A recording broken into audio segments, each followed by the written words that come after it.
Feel like watching a movie? For almost 100 years, the Hollywood Theater has been one of the best places to see a film. It's also one of my favorite places to explore here in Portland. Built in 1926 as a venue for vaudeville and silent movies, the Hollywood was a movie palace in every sense of the word, offering its customers the ultimate in luxury and comfort, including cushioned seats, a swanky lounge, and air conditioning long before it was common. The Hollywood was such an instant phenomenon, drawing huge crowds and new businesses to the area, that the neighborhood around it quickly took the theater's name, cementing its status as a Portland landmark. Many things have changed over the 97 years since the Hollywood Theater first opened, but there's still a lot of history in the building if you know where to look for it. The theater's lobby still looks much like it did on opening day, with its original curved ceilings and arched openings still intact. For many years, the walls in this space were painted in an Art Nouveau style, with an intricate series of wave and scroll patterns rising from the walls to the ceiling. Today, the lobby is painted orange, but there still is a small hint of what it once looked like behind the concession stand, where a single section of the wall has been repainted to match their original design. This light fixture in the lobby has been here since the theater first opened. It was designed by Fred Baker, who also designed the light fixtures at the Oregon State Capitol Building, Timberline Lodge, and the Pittock Mansion. Several other Baker-designed fixtures also remain, but sadly his signature work for the Hollywood, 6 8-foot pendant lanterns that were originally hung from the ceiling of the auditorium, are gone.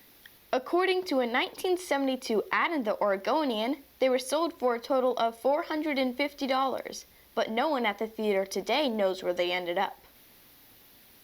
Also gone is the theater's original balcony, which was converted into 2 smaller theaters in 1975. When it first opened, there were more seats in the balcony than there were on the first floor, with the entire theater seating nearly 1,500 people. Today, all 3 theaters combined seat only 600 people. Leading into the balcony was the upstairs lounge, which was originally designed to look like a then modern club with luxurious furnishings and a grand piano. It's still a lounge today, complete with its own concession stand, but it's also home to several historic artifacts, including an original 1903 hand-cranked kintoscope projector and a coin-operated 1920s mutoscope that still works.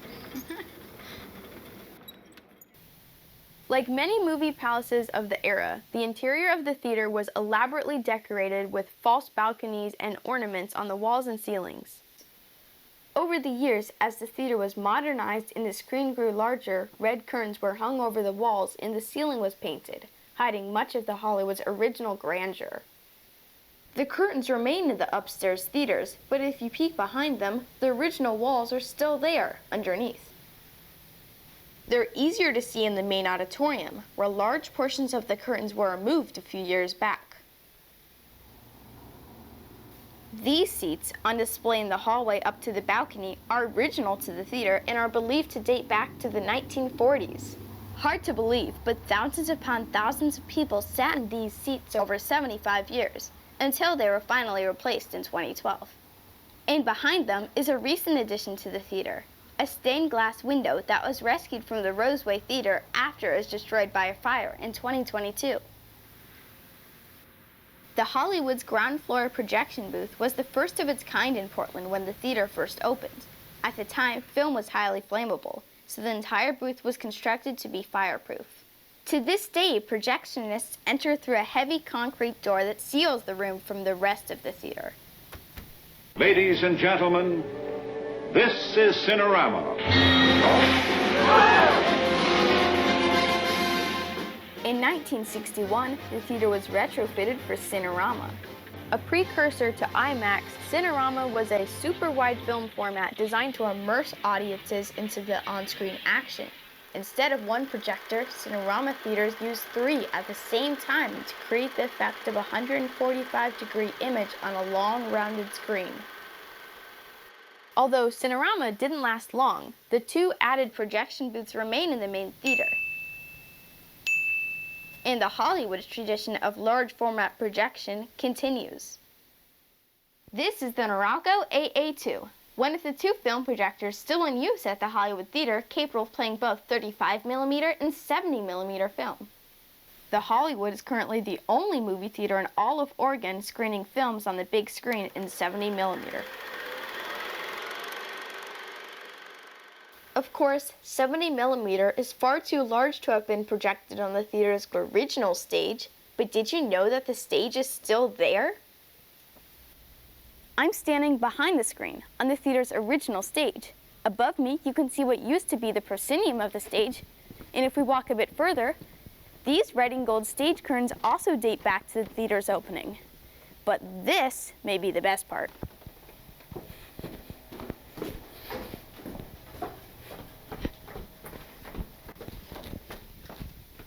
This door used to open up to the front rows of the original theater. Above it, you can see wall art that's been hidden from public view for over 60 years. These marquee letters for the film, Ben-Hur, hang in a backstage storage area. They were salvaged from the Music Box Theater, where Ben-Hur played for 51 weeks in 1960. That's almost as long as the Hollywood's longest engagement for a single film, 1971's Fiddler on the Roof, which played for 53 weeks, setting a new record for the city of Portland. Also preserved backstage are the Hollywood's original dressing rooms, which were used by members of the theater's original live orchestra.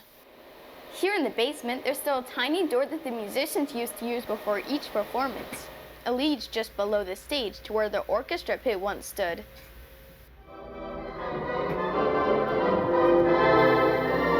At the center of the orchestra was the theater's famous $40,000 organ.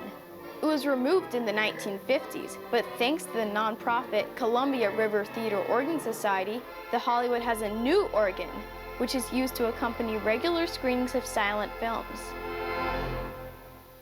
Perhaps the most iconic part of the Hollywood Theater is its historic facade, which was designed in the style of the Spanish colonial revival, with ornate columns, colorful terracotta, and some pretty amazing details that are easy to miss from the ground.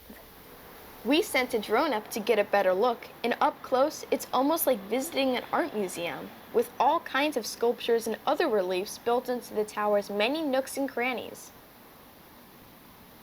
Up at the very top are 4 cherub boys who've withstood decades of weather and bird droppings, with only one real casualty: a single broken leg.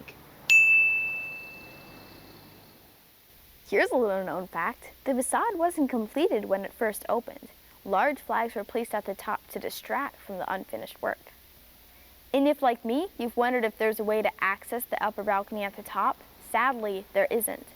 But there is a way to access the roof. At one point, the theater's projectionists had a door cut in the wall of the upstairs projection booth so that they could sit on the roof during screenings. The door is still there, treating the select few with access to it, to a view above Northeast Sandy Boulevard like no other. One of the very best things about the Hollywood these days is the organization that runs it, Film Action Oregon, which is working to restore the theater to its original glory. Already, they've recreated the original marquee, restored the theater's lower facade, and returned 70mm projection to the big screen. They're currently raising funds for a new round of capital improvements, which they hope to complete ahead of the theater's 100th birthday in 2026. If you'd like to support their mission, you can visit their website.